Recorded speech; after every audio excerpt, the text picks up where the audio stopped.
வணக்கம் நட்புகளே, எப்படி இருக்கீங்க? நல்லா இருக்கீங்களா?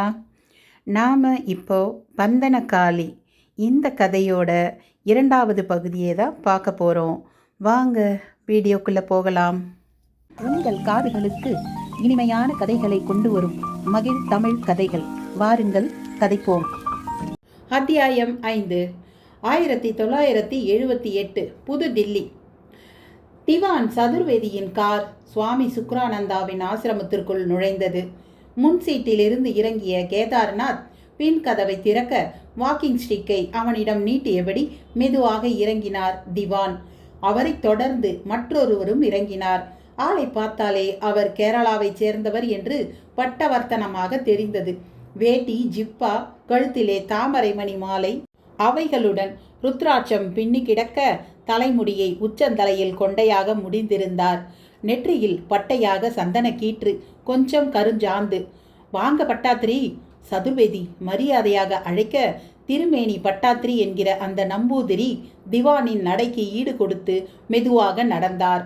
சற்று இடைவெளி விட்டு கேதார் தொடர்ந்தான். அந்த சமயம் சுவாமி சுக்ரானந்தா சுமார் ஒரு 50 பேருக்கு குண்டலினி சக்தியை பற்றி விளக்கம் சொல்லி கொண்டிருந்தார். திவானை நோக்கி நமஸ்தே என்று சொன்னவர் 5 நிமிடங்கள் என்ற பாவனையில் கைவிரல்களை விரித்து காட்டிவிட்டு தன் உரையை தொடர்ந்தார். யோக சாஸ்திரங்களின்படி நமது முதுகுத்தண்டில் 2 நரம்புகள் ஓடுகின்றன. பிங்களை, இடகலை என்று அவற்றிற்கு பெயர்.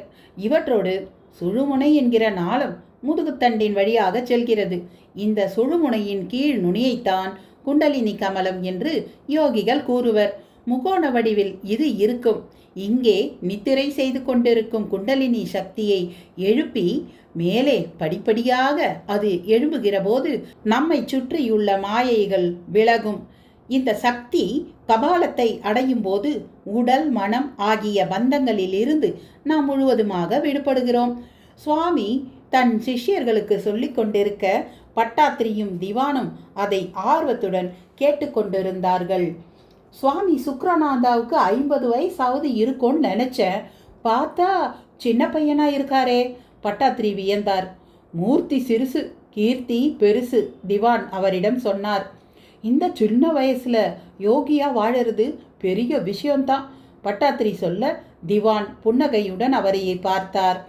பட்டாத்திரிஜி, ஒரு ஆச்சரியமான விஷயம். சுவாமிஜி ஒரு யோகி, நானும் ஒரு வைதீகர், நீங்க ஒரு தாந்திரீகர். யோகம், மந்திரம், தாந்திரம் ஒரே இடத்துல இப்ப கூடி இருக்கு, பாத்தீங்களா? மார்க்கம் தான் வேறு பண்டிட்ஜி, நோக்கம் ஒன்றுதான். இதை தவிர பக்தி யோகம் மட்டுமே வச்சுக்கிட்டு முக்தி அடைஞ்சவங்களும் உண்டு, பட்டாத்திரி சொன்னார். நமஸ்தே. சுவாமி சுக்ரானந்தா கைகளை கூப்பியபடி பட்டாத்திரியை தன் கூரிய கண்களால் அளவெடுத்தபடி வந்தார். நமஸ்தே. திவான் பட்டாத்திரியை சுவாமிக்கு அறிமுகப்படுத்தினார். சுவாமிஜி, இவர் திருமேனி பட்டாத்திரி. கேரளாவில் பட்டாம்பின்னு ஒரு ஊர் இருக்கு. அங்கே இருக்கிற திருநாவாயா கோவில் ரொம்ப பிரசித்தம். அந்த ஊரை சேர்ந்த தாந்திரிகர் பிரஷ்னம் பார்த்து பெரிய பெரிய பிரச்சனைகளை எல்லாம் உடனே தீர்த்து வைக்கிறார். வாங்கோ, ஆசிரமத்துக்கு உள்ளே போய் உட்காரலாம். இப்ப வசுந்தராஜியும் வந்துருவாங்க. சுவாமி இருவரையும் உள்ளே அழைத்து கொண்டு போனார். எதிர்பட்ட அவரது பிரதம சீடன் சஷாங்கை அழைத்தார்.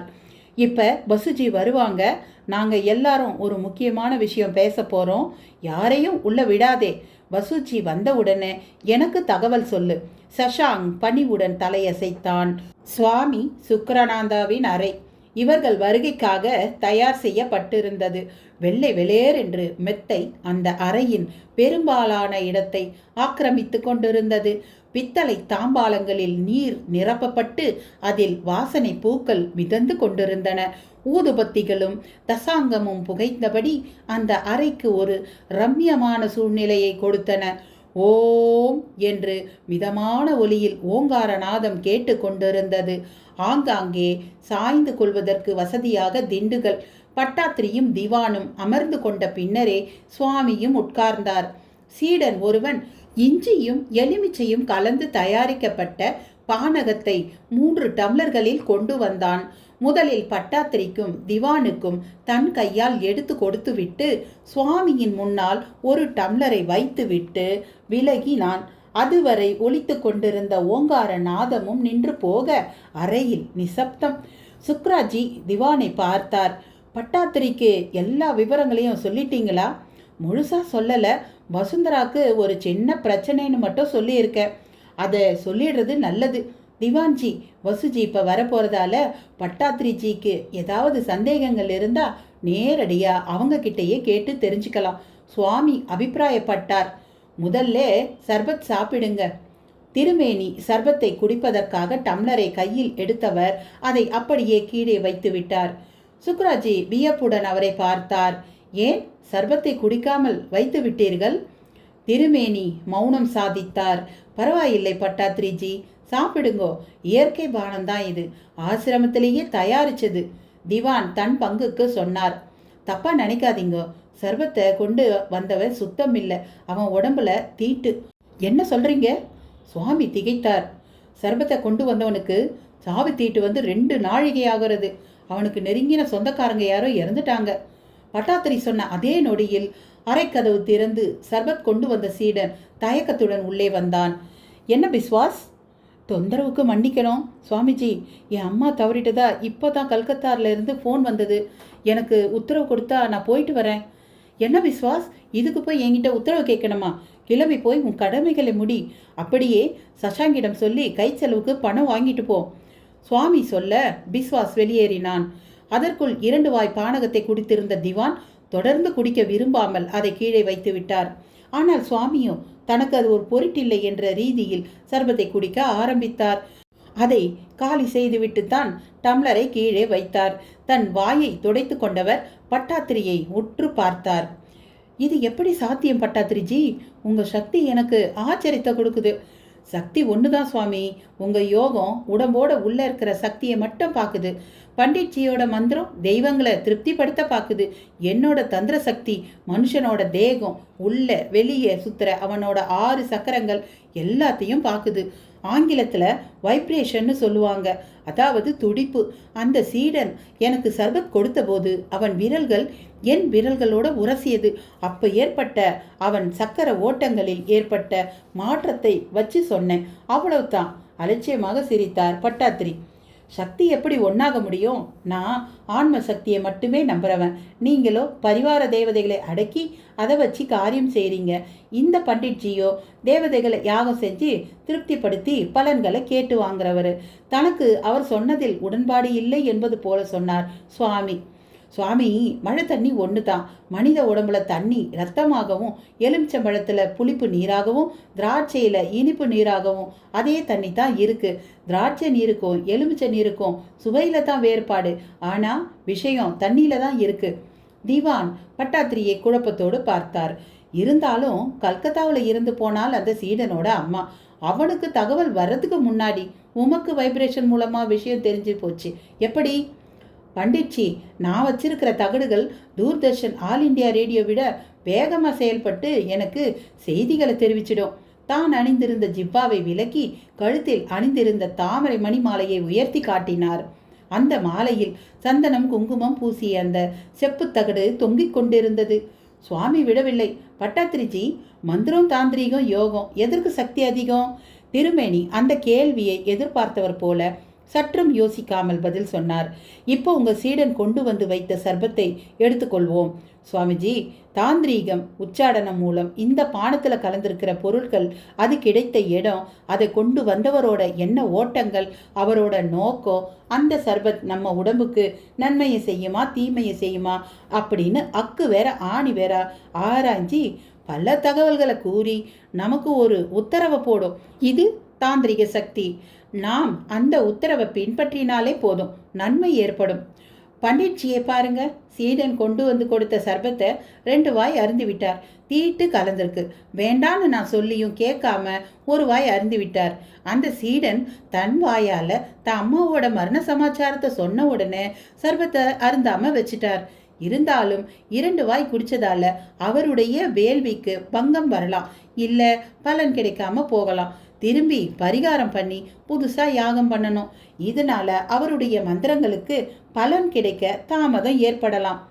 அடுத்தது யோகியான நீங்க விஷயம் தெரிஞ்சிருந்தோம் சர்பத்தை குடிச்சிங்க, உங்க ஆன்ம சக்தியை அது பாதிக்காதுன்னு நீங்க நம்புறீங்க.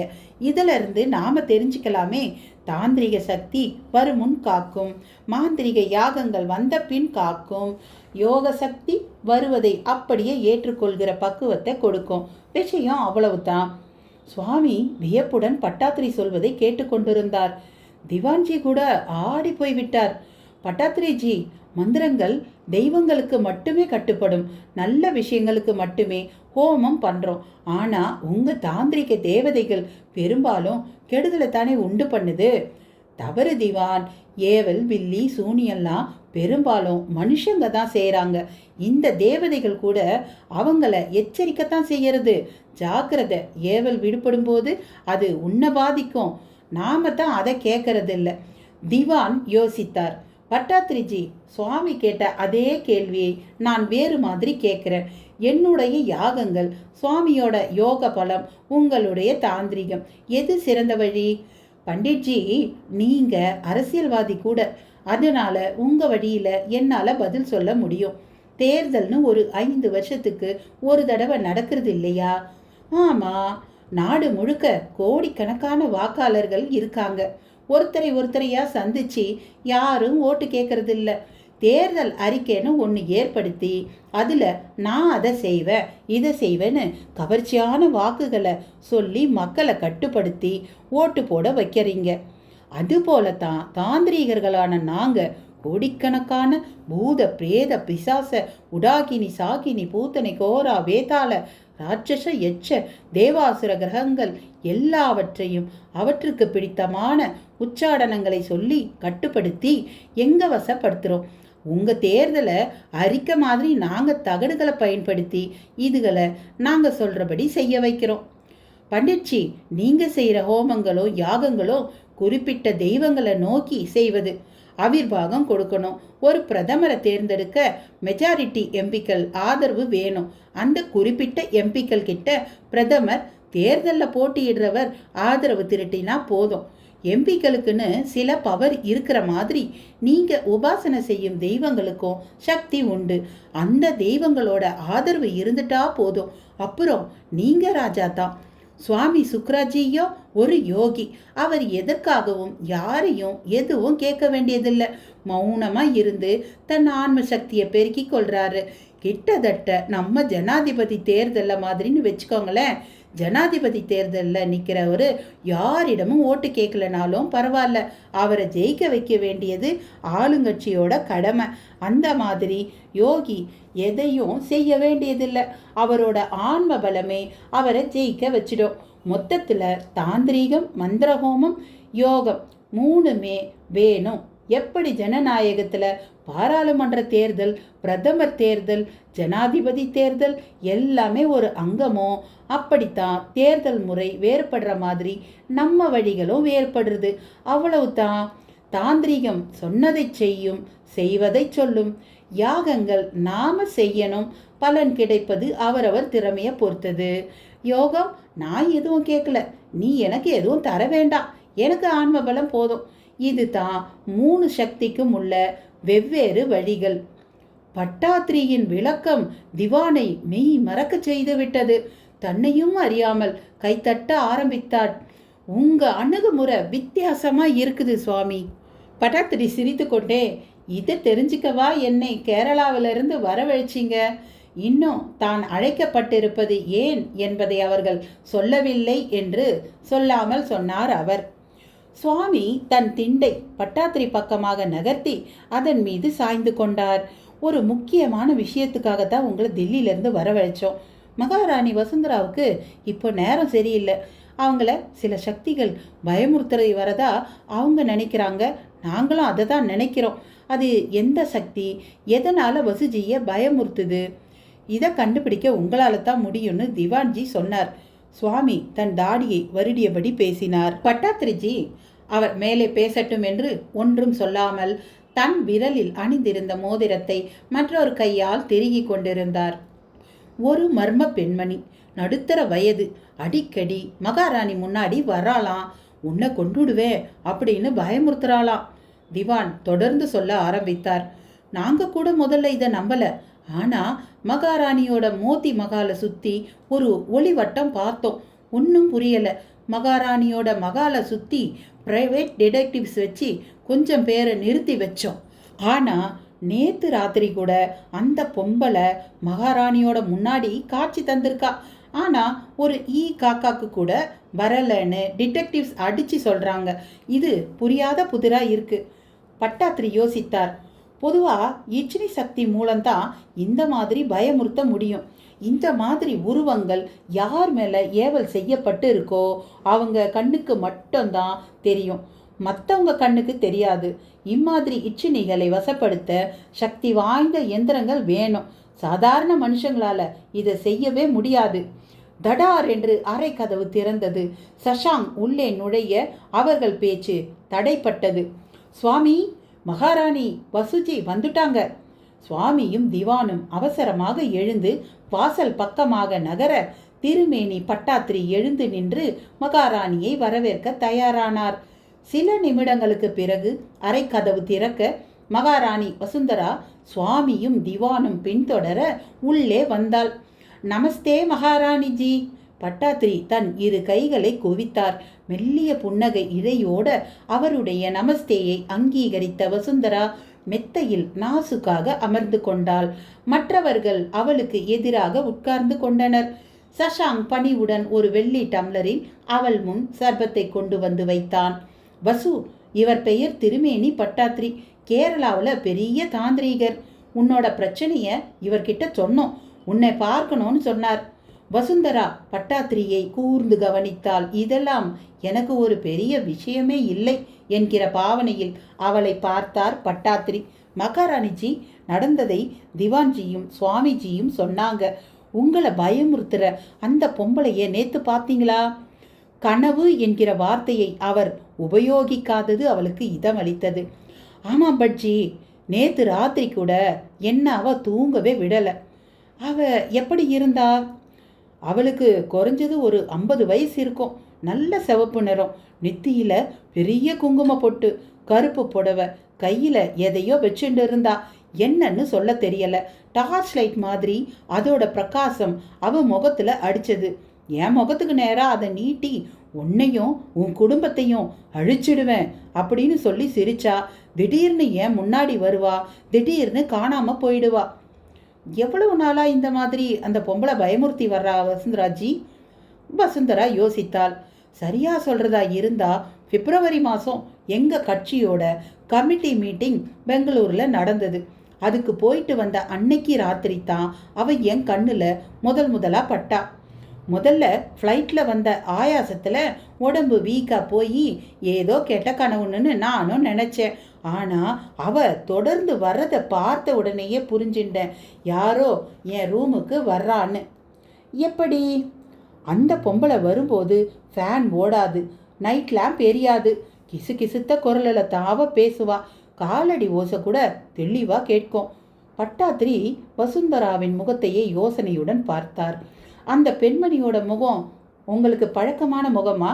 அதாவது அந்த முகத்துக்கு உரியவரை எங்கேயாவது சந்திச்சிருக்கீங்களா? வசுந்தராவின் முகம் மாறியது. சற்று யோசித்தவள், சரியா தெரியல பட்ஜி, நான் நிறைய முகங்களை தினமும் பார்க்குறேன். அப்படி இல்லை மகாராணி, உங்களோட எதிரிகள், வேண்டாதவங்க, அரசியல் வைரிகள்னு யாராவது பரிச்சயமான முகம் உங்களுக்கு ஞாபகம் இருக்கா? இல்லை பட்ஜி, நான் அந்த உருவத்தை பார்த்ததே இல்லை. அந்த பொம்பளை கிட்ட பேச முயற்சி பண்ணீங்களா? பட்டாத்திரி கேட்டார். இல்லை பட்ஜி, யார் நீன்னு மட்டும் கேட்பேன். பட்டாத்திரி தனக்குள் யோசிக்க திவானும் சுவாமியும் அவரையே பார்த்து கொண்டிருந்தார்கள். பொதுவாகவே வயதான பெண்களுக்கு மன அழுத்தங்கள் வருவது சகஜம். அதை உன்மத்தம் என்பார்கள். ஒருவேளை மகாராணிக்கு அந்த வகை பிரச்சனையா, இல்லை நிஜமாகவே அவளுக்கு எதிராக ஏதாவது சக்தி புறப்பட்டுள்ளதா? மகாராணி, ஒரு சின்ன கேள்வி. உங்களோட அரண்மனையில தான் அந்த பொம்பளை வராளா, இல்லை நீங்க இருக்கிற எல்லா இடத்துலையும் வர்றாளா? வசுந்தரா அவரை குழப்பத்துடன் பார்த்தாள். நான் கேட்கறது என்னன்னா, அந்த பெரிய பொட்டுக்காரி உங்க பெட்ரூம்ல மட்டும்தான் வராளா, இல்லை நீங்க போற எல்லா இடத்துக்கும் வராளா? பட்டாத்திரி குரலில் ஒரு தீர்மானம் ஒலித்தது. நீண்ட நேரம் யோசித்தாள் வசுந்தரா. இல்லை பட்ஜி, இதுவரைக்கும் என் பெட்ரூமுக்கு தான் அவ வந்திருக்கா. வேற எங்கேயும் அவளை நான் பார்த்ததா ஞாபகமே இல்லை. எதுக்கு கேட்குறீங்க பட்டாத்திரிஜி? திவான் கேட்டார். முதல்ல இது மனித சக்தியா இல்லை அந்த சக்திக்கு அப்பாற்பட்டதான்னு நாம தெரிஞ்சுக்கணும் இல்லையா? ஒரே இடத்துல மட்டும் தொடர்ந்து நடைபெற்றா நிச்சயம் அது சில பேரோட சதி திட்டமாக கூட இருக்கலாம். சுவாமி வியந்தார். எப்படி பட்டாத்திரிஜி கண்டுபிடிக்கிறது? நீங்க சம்மதிச்சா நான் இப்போ ஒரு சின்ன சோதனை வச்சுக்கலாமா? பட்டாத்திரி கேட்டார். இந்த அறையை இருட்ட ஆக்கிடணும். நாம கொஞ்ச நேரம் வெளியில நிற்கலாம். அந்த பொம்பளை வராளான்னு பார்ப்போம்.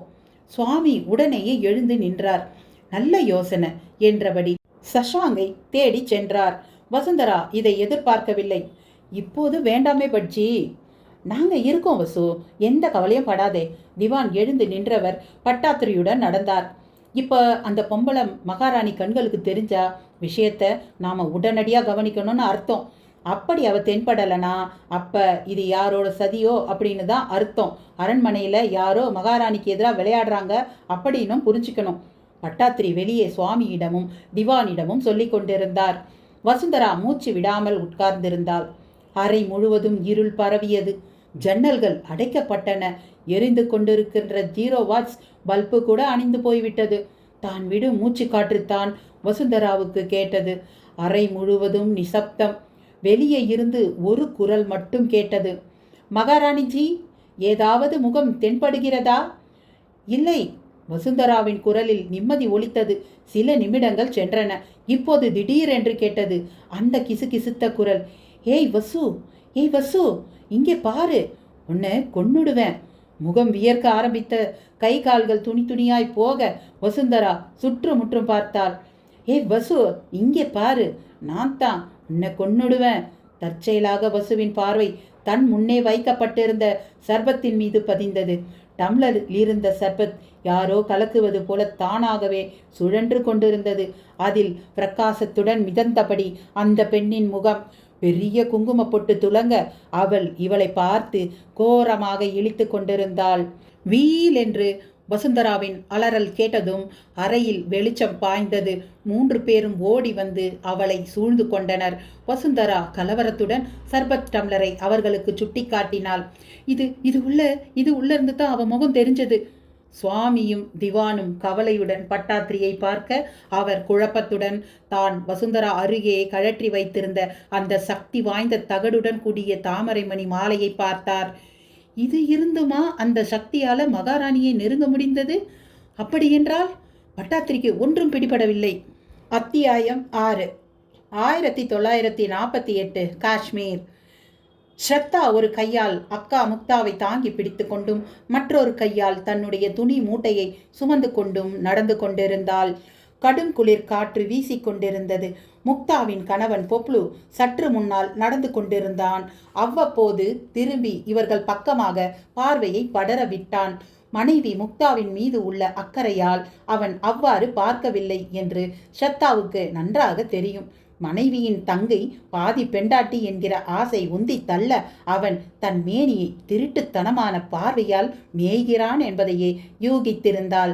அவனை பார்க்கவே அவளுக்கு அருவருப்பாக இருந்தது. முக்தாவின் நிலைமையோ பயங்கரமாக இருந்தது. அவளால் ஒரு அடி கூட எடுத்து வைக்க முடியவில்லை. எப்படியோ ரஸ்கத்தை விட்டு கிளம்பி இந்திய பகுதிக்கு வந்து விட்டார்கள். இதோ இந்த மலைப்பகுதியை கடந்து விட்டால் ஆபத்து இல்லை. இந்த பக்கம் தாண்டி எதிரிகள் வர வாய்ப்பே இல்லை. இந்த மலைப்பகுதி எல்லாம் இந்தியா வசம் உள்ளது. ஸ்ரத்தா அப்பாவிடம் போராடி பார்த்து விட்டாள். அவரையும் தங்களுடன் வர சொல்லி அவர் பிடிவாதமாக மறுத்துவிட்டார். ரஸ்கத்தில் இருந்து சுமார் 100 பேர் அகதிகளாக கிளம்பினார்கள். ஏற்கனவே பால்டிஸ்தான் பகுதியிலிருந்து பண்டிதர்கள் ஸ்ரீநகருக்கு சென்று கொண்டிருந்தனர். ரஸ்கம் அகதிகள் அவர்களுடன் சேர்ந்து விட்டால் ஸ்ரீநகர் சென்று விடலாம் என்ற முடிவில் கிராம தலைவர் சந்திரகாந்த் அவர்களை வழிநடத்தி சென்றார். வழியில் முக்தாவுக்கு உடல்நிலை மோசமடைய இவர்கள் பின்தங்க வேண்டிய சூழ்நிலை. விட்டால் பொப்ளுவும் அவர்களுடனேயே சென்றிருப்பான்.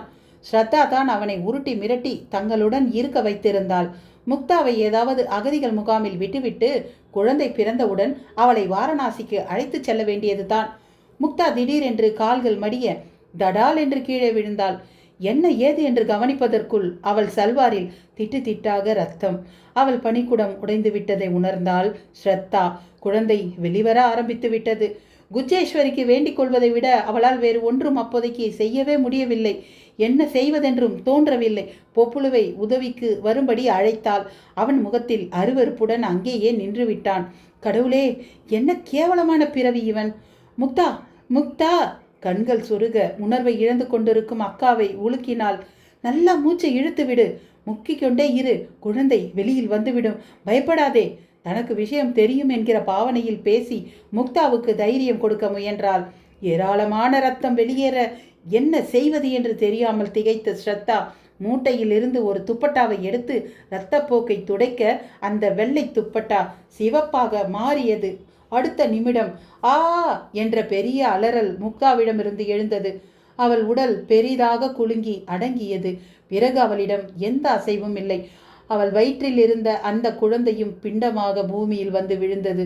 அதிலும் ஒரு அசைவும் இல்லை. அவள் அப்பா கூறியபடி அக்காவின் கதை முடிந்து விட்டதை உணர்ந்தாள் ஸ்ரத்தா. அழக்கூட தோன்றவில்லை. பொப்புளு என்கிற ஈன பிறவியிடமிருந்து அவளுக்கு பூரண விடுதலை. தனக்கும் ஒரு பெரிய பொறுப்பு விட்டதை அவள் புரிந்து கொண்டாள். இனிமேல் இந்த ஸ்ரீ சக்கரத்தை தேடி தன் வழியே போகலாம். ஸ்ரத்தா கல்லாய் உட்கார்ந்திருப்பதை பார்த்த பொப்புளு அருகே வந்தான். என்ன குழந்தை ஸ்ரத்தா? பொணத்துக்கு பொணந்தானே பிறக்கும். என்ன சொல்ற? முக்தா இறந்துட்டாளா? நான் சொன்னது இந்த பொணத்தை. ஆத்திரத்துடன் அவன் பக்கமாக கையை நீட்டினாள் ஸ்ரத்தா. அவன் குரலில் இருந்த நெகிழ்ச்சியை கேட்டு அவன் ஒரு கணம் முக்தாவுக்காக அழுகிறானோ என்று நினைத்து அவனை பார்த்தாள். அடுத்த கணமே அவன் என்ன ஓட்டத்தை புரிந்து கொண்டாள். அவள் எதிர்பார்த்தாற் போலவே அவனும் பேசினான். ஸ்ரத்தா, எனக்கும் யாரும் இல்லை, உனக்கும் யாரும் இல்லை. பேசாம நாம ஏன் வாழ்க்கையில் இணையக்கூடாது? நாயே, போயிட்டது உன் பொண்டாட்டி. அவள் ரத்தம் கூட இன்னும் காயலை. உன்னால் தானே அவள் பொணமாக கிடக்கிறா. அவளுக்கு அந்திம காரியம் செய்ய தோணலை பாரு உனக்கு. சொகத்துக்கு அதுக்குள்ளே ஆள் கேட்குதா? ஆவேசமாக அவள் கத்த பொப்புளுவே ஒரு கணம் அசந்து விட்டான். இந்த காட்டில் எப்படி அவளை தகனம் பண்ணுறது? மந்திரம் யார் சொல்லுவா? நான் சொல்கிறேன். நீ போய் சிதைக்கு தேவையான மர சுள்ளிகளை பொறுக்கிட்டு வா, போ.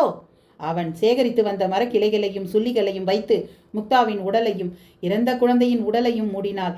தான் பத்திரமாக கொண்டு வந்திருந்த சிக்கி முக்கி கற்களை உராய்த்து தீயை உருவாக்கினாள். துப்பட்டாவை கிழித்து சுள்ளி ஒன்றில் சுற்றியவள் அதை கொளுத்தி பொப்புளுவிடம் கொடுத்தாள்.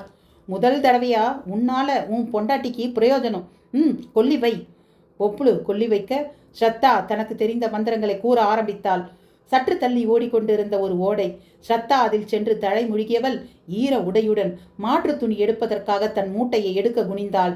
ஒரு பாறையின் மீது உட்கார்ந்து கொண்டு அவளையே பார்த்து கொண்டிருந்த பொப்புளுவின் கண்களில் சலனம்.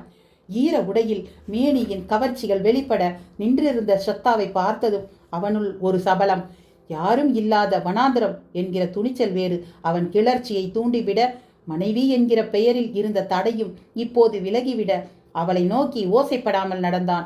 ஆசையுடன் ஸ்ரத்தாவை பின்புறமாக சென்று அணைப்பதற்காக அவள் தோள்களில் கையை படர விட்டான். அவ்வளவுதான். கடந்த ஒரு வருடமாக அவன் மீது தேக்கி வைத்திருந்த கோபம், குரோதம், அருவருப்பு, எரிச்சல் எல்லாம் ஒன்று சேர்ந்து ரௌத்திரமாக வெளிப்பட்டது. தன் கைகளால் அவனை கீழே தள்ளி கால்களினால் மாறி மாறி அவனை ஓங்கி மிதித்தாள். அந்த தாக்குதலில் பொப்புளு நிலை குலைந்தான். அவனை இன்னும் என்ன செய்யலாம் என்ற வெறியுடன் சுற்றுமுற்றும் பார்த்தவளின் கண்களில் முக்தாவின் சிதைப்பட்டது. பாய்ந்து சென்று அதில் எரிந்து கொண்டிருக்கும் கொல்லிக்கட்டை ஒன்றை எடுத்துக்கொண்டு அவனை நோக்கி ஓடி வந்தாள். எரியும் கொல்லிக்கட்டையுடன் அவள் தன்னை தாக்க வருவதை கண்ட பொப்புளு பயந்துடன் எழுந்து ஓட ஆரம்பித்தான். அவளும் அவனை விரட்டி கொண்டு சிறிது தூரம் ஓடினாள். போடா நாயே, போ. இனிமே உன் மூச்சியை என் முன்னாடி கொண்டு வந்து காட்டாதே. உன் மூச்சு காத்து கூட நான் இருக்கிற பக்கம் வீசக்கூடாது. ஒழிஞ்சிப்போ நாயே. அவ ஆவேசமாக அலறினாள். அவன் ஓடிக்கொண்டே இருந்தான். அவன் உருவம் தொலைவில் சிறு புள்ளியாய் மறையும் வரை கையில் கொல்லிக்கட்டையுடன் நின்று கொண்டே இருந்தாள். இனியும் அவன் வரமாட்டான் என்பதை நிச்சயப்படுத்திவிட்டு மீண்டும் எரியும் கொல்லிக்கட்டையை சிதையில் சேர்ப்பதற்காக சென்றாள். அப்போதுதான் அந்த அலறல் சத்தம் கேட்டது. அலறல் வந்த திசையை நோக்கினாள். இருட்டில் எதுவும் புலப்படவில்லை. கையில் பிடித்திருந்த கொல்லிக்கட்டையுடன் மெதுவாக அந்த திசையில் நடந்து சென்றாள். கொஞ்சம் தூரம் தான் போயிருப்பாள். யாரோ மூச்சு திணறலுடன் போராடுவதும் அவஸ்தையில் அலறுவதுமாக இருப்பதை கண்டாள். அடர்த்தியான மரங்கள் நிறைந்த அந்த பகுதியில் ஆங்காங்கே பாறைகள் திட்டு திட்டாக காணப்பட்டன. குவியலாக கிடந்த பாறைகளின் நடுவே ஒரு மனிதன் உயிருக்கு போராடி கொண்டிருந்தான். அவனது உடலை சுற்றி கொண்டிருந்த மலைப்பாம்பு ஒன்று கொஞ்சம் கொஞ்சமாக தனது பிடியை இறுக்கி கொண்டிருந்தது. அதன் ராட்சச பிடியில் திணறிக் கொண்டிருந்த அவன் மூச்சு கூட விட முடியாமல் மரணாவஸ்தைப்பட்டு கொண்டிருந்தான். இன்னும் கொஞ்ச நிமிடங்களில் அவன் நிச்சயமாக இறந்து விடுவான். ஸ்ரத்தாவுக்கு என்ன செய்வதென்றே தெரியவில்லை. சமயோசிதமாக தன் கையில் எரிந்து கொண்டிருந்த கொல்லிக்கட்டையை அந்த பாம்பின் முகத்தருகே கொண்டு போனாள். அடுத்த நிமிடம் அந்த பாம்பு தன் பிடியை தளர்த்த ஆரம்பித்தது. ஸ்ரத்தா விடாமல் தன் கையில் இருந்த நெருப்பினால் அதன் உடலை சுட அது வேதனையுடன் அந்த மனிதனை முழுவதுமாக விட்டுவிட்டு பாறைகளின் நடுவில் ஒளிந்து கொண்டது. அந்த மனிதனை இழுத்துச் சென்று ஓடையின் அருகே போட்டாள். துணி மூட்டையில் வைத்திருந்த டம்ளர் ஒன்றில் ஓடை நீரை கொண்டு வந்து அவனை குடிக்க வைக்க முயன்றாள். அவனை ஆசுவாசப்படுத்தினாள். அவன் வெகுநேரம் கண்களை திறக்கவில்லை. பிறகு மெதுவாக அவன் மூச்சை சீராக விட்டான். அவள் குனிந்து அவன் முகத்தை பார்த்து கொண்டிருந்தாள். அதே சமயம் அவனும் தன் கண்களை திறந்தான். அவனுக்கு சுமார் 20 முதல் 22 வயதே இருக்கும். ஆனால் தாடி மீசை வைத்திருந்ததால் சற்று வயது அதிகமாக காட்டியது. நல்ல கோதுமை நிறம், சற்று பூஞ்சையான உடல்வாகு, நெற்றியில் குங்கும திலகம், திறந்து பார்த்த கண்களில் பிரகாசம். நடந்தது கொஞ்சம் கொஞ்சமாக அவனுக்கு விளங்க ஆரம்பித்தது. அவசரமாக எழுந்தவன் தடால் என்று அவள் காலில் விழுந்தான். ஸ்ரத்தா திகைத்தாள். எதுக்கு என் காலில் விழறீங்க? எழுந்தவன் கண்களில் நீர் திரண்டிருந்தது. நீ யாரா இருந்தாலும் கவலை இல்லை. என்னை பொறுத்த வரைக்கும் நான் பூஜை பண்ணுகிற காளி தேவி. நீ மட்டும் வரலைனா என் உயிர் போயிருக்கும். அப்புறம் நான் உயிர் வாழற நோக்கமே நிறைவேறாம போயிருக்கும். என் உயிரை காப்பாத்தி என்னோட சபதத்தையும் சாக விடாம செஞ்சிருக்க தேவி, உனக்கு அநேக கோடி நமஸ்காரம். உணர்ச்சியுடன் பேசினான். ஸ்ரத்தா அசந்து போனாள். சற்று முன்தான் ஒரு காமாந்தக நாயை அடித்து விரட்டியவள் ஆண் வர்க்கத்தையே சபித்திருந்தாள். இதோ ஒருவன் அவளை தெய்வமாக தொழுகிறான். நீங்க யாரு? நான் ஒரு காளி உபாசகன். என் பெயர் பவானி தேவ். கொஞ்ச தூரத்துல ஒரு காளி கோவில் இருக்கு. அந்த கோவிலை நான் பார்த்துக்கிறேன். சொல்லி பொறுக்குவதற்காக இங்க வந்து பாம்பு கிட்ட மாட்டிக்கிட்டேன். நீங்க யாரு? பவானி தேவ் அவளை மதிப்புடன் பார்த்தார். என் பெயர் ஸ்ரத்தா. ரஸ்கம் பகுதியிலிருந்து அகதிகளா வர்ற வழியில அக்கா முக்தா இறந்து போயிட்டா. அங்க எரியறது அவ செததான். அதுல இருந்து நான் கொண்டு வந்த இந்த கொல்லிக்கட்டை தான் உங்கள உயிரை காப்பாத்தி இருக்கு. என் உயிரை காப்பாத்தினதுக்கு மீண்டும் நன்றி. இந்த குளிர்ல நீங்க இங்க தனியா இருக்க வேணாம். வாங்க, காளி கோயில்லையே இன்னைக்கு தங்கிட்டு காலையில கிளம்பலாம். சிதை எரிஞ்சதும் அக்காவோட அஸ்திய அந்த ஓடையில கரைக்கணும். ராத்திரி முழுக்க அது எரியும். காலையில வந்து மற்ற வேலையை பார்க்கலாம். இப்ப நீங்க வாங்க. ஸ்ரத்தா தயங்கினாள். பயப்படாத, நீ என் தங்க மாதிரி. மாதிரி என்ன, என் தங்கையே தான் வச்சுக்கையே. உணர்ச்சி வசப்பட்டு ஒருமைக்கு மாறிய பவானி தேவ் நடந்தான். அதற்கு மேல் அவனை சந்தேகப்படுவது அனாவசியம் என்ற முடிவில் அவனை தொடர்ந்தாள் ஸ்ரத்தா. அவன் குறிப்பிட்ட காளி கோவில் சிறியதாக இருந்தது. அந்த கோவிலை சுற்றி மலைப்பாறைகள் யாரோ அடுக்கி வைத்தது போல ஒரே சீராக ஒன்றன் மீது ஒன்றாக நின்றன. கோவிலை ஒட்டி ஒரு சிறு குடிசை. அதில் தான் பவானி தேவ் தங்கி இருந்தான் என்பதை புரிந்து கொண்டான். கோவிலுக்குள் இருந்த காளி சிலை பயங்கரமாக இருந்தது. சிறிது நேரம் நின்று அவதை பார்த்தாள். குடிசைக்குள் நுழைந்து அவள் சாப்பிடுவதற்காக 2 சப்பாத்தியையும் கிண்ணத்தில் மலைத்தேனும் கொண்டு வந்து நீட்டிய பவானி தேவை ஆர்வத்துடன் பார்த்தாள். 18 வகை காளி ரூபங்களில் இது எத்தனாவது மூர்த்தம்? பவானி தேவை வியப்பு தொற்றிக் கொண்டது. உனக்கு காளி உபாசனம் தெரியுமா? தெரியும். எனக்கென்னவோ இந்த காளி ரூபத்தை பார்த்தா இவ சித்தி காளின்னு தோணுது. அதாவது 8வது மூர்த்தம். நான் சொல்றது சரியா? பவானி தேவ் முகத்தில் சந்தோஷம் வெளிப்படையாக தெரிந்தது. உன்ன மாதிரி பெண்கள் காளி சிலைய பார்க்கவே பயப்படுவாங்க. நீயோ அவ சிலைய பார்த்து அவ என்ன மூர்த்தம்னே சொல்ற. ரொம்ப சரி, இவ சித்தி காளி தான். இவ பீடத்துக்கு கீழே ஜுவால சக்கரம் இருக்கு. இந்த காளி ஞானத்துக்கு அதிபதி. இவளை கும்பிட்டா தாந்திரிக சக்தி கொடுப்பா. ஸ்ரத்தா அவன் தந்த ரொட்டிகளை மலைத்தேனில் தோய்த்து சாப்பிட்டபடி அவன் சொன்னதை கவனித்தாள். இந்த சித்தி காளியை அவளது மந்திரங்களை கொண்டு உபாசனம் செஞ்சா போதும். போகம் மோட்சம் 2மே சித்திக்கும்னு பிச்சிலா தந்திரம் சொல்றது. பிச்சிலா தந்திரம் அவள் அப்பா அடிக்கடி அதை பற்றி சொல்லி இருக்கார். மோட்சம் சரி, போகம்னா என்ன? போகம்னா உலகை அடக்கி ஆளும் சக்தி. கேட்டதையெல்லாம் கொடுப்பா. இவ்வளவு பெரிய காளி பக்தரான நீங்க எப்படி பாம்பு கிட்ட போய் மாட்டினீங்க? சித்தி காளி இந்த சம்பவம் மூலம் ஏதோ சொல்ல நினைக்கிறான்னு எனக்கு தோணுது. அந்த பாம்பால தானே நாம் 2 பேரும் அறிமுகமானோம். ஒருவேளை உனக்கு நானும் எனக்கு நீயும் உபயோகப்பட போறோம்னு நினைக்கிறேன். உனக்கு தூக்கம் வந்தா என்னோட குடிசையில படுத்துக்கோ, பவானி தேவ் சொன்னான். அப்ப நீங்க? ஒரு நாளைக்கு நான் வெளியில படுத்துக்கிறேன். எனக்கு இப்போ தூக்கம் வரல. உங்களுக்கு ஆட்சேபனை இல்லைனா இன்னும் கொஞ்ச நேரம் பேசலாமே. காளி தேவியை பத்தி நாள் கணக்கா பேசிக்கிட்டே இருக்கலாம். எழுந்து சென்று தன் கையை அங்கிருந்த பானையில் இருந்த நீரை எடுத்து கழுவினாள் ஸ்ரத்தா. இந்த காட்டு பகுதியில தனியாவா இருக்கிறீங்க? இது என்ன கேள்வி ஸ்ரத்தா? என்ன மாதிரி காளி தேவியை உபாசிக்கும் தாந்திரிகர்கள் தனிமையை தானே விரும்புவாங்க. ஆனா அஷ்டமி தினத்துல நீ இந்த இடத்த பார்க்கணும். அக்கம் பக்கத்து கிராமத்து ஜனங்க வண்டியை கட்டிண்டு வந்து காளியை கும்பிடுவாங்க. பவானிஜி, எனக்கு ஒரு உதவி செய்ய முடியுமா? சொல்லு ஸ்ரத்தா, என் உயிரை நீ காப்பாத்திருக்க. நீ எது கேட்டாலும் தரேன். எங்க அப்பா ஒரு பெரிய பண்டிதர். ராமாயணம், மகாபாரதம், வேதம், உபனிஷத்துன்னு எல்லாமே எனக்கு கற்றுக் கொடுத்துருக்கார். பண்டிதர் குலத்துக்கு தேவையான கல்வி மட்டும்தான் எனக்கு சொல்லி கொடுத்துருக்கார். ஆனா அதர்வன வேதத்துல சில விஷயங்களை எனக்கு அவர் சொல்லித்தர மறுத்துட்டார். குறிப்பா பிச்சிலா தந்திரம் போன்ற காளி உபாசனைக்குரிய தந்திரங்களை நான் படிக்கவே கூடாதுன்னு தடை போட்டுட்டார். மனசுக்குள்ள அதை தெரிஞ்சுக்கணும்னு ஆசை. என்ன உங்க சிஷ்யா எடுத்துக்கிட்டு அதை சொல்லி கொடுக்க முடியுமா? கண்களில் ஆர்வம் கொப்பளிக்க கேட்டாள். பவானி தேவி திகைத்தான். என்ன ஸ்ரத்தா இது? உன் ஆசை விபரீதமா இருக்கே. நல்ல புருஷன் வேணும், நகை நட்டு வேணும்னு ஆசைப்பட்டா அர்த்தம் உண்டு. உன்ன மாதிரி சின்ன பொண்ணுங்க இந்த மாதிரி தாந்திரிகத்துல ஈடுபடக்கூடாதம்மா. கத்தி மேல நடக்கிற மாதிரி கரணம் தப்பினா மரணம். வேணாம், இந்த விபரீத ஆசையெல்லாம் விட்டுடு.